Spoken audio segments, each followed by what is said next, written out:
Please explain to everyone out here what Jesus stood for, and especially the qualities of love, how to love your neighbor even if they don't agree with you. So what is your name again? Talise. Talise, that's a beautiful question. I'm glad you came up to ask it. So John 8, if I'm drawing from memory correctly, best embodies both Christ's mercy and love, but also his commitment to truth.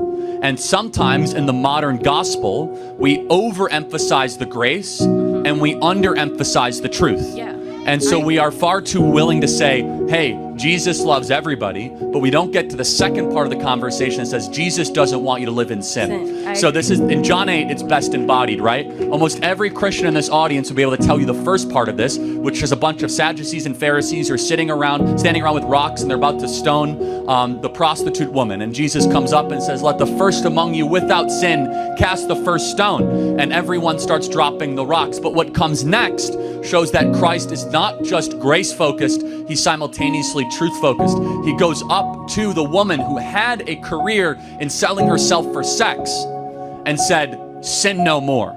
Now, imagine today how much trouble you would get in if you would go up to somebody and say, stop sinning. Oh, you're being too judgmental. No, you're actually being Christ-like. So Jesus stood, he was 100% grace and truth. And that tension is very hard in a modern world because we want to overemphasize grace when in reality, Christ loves us too much to have us continue to live in sin. He wants us to try to elevate our actions to glorify God in all that we do.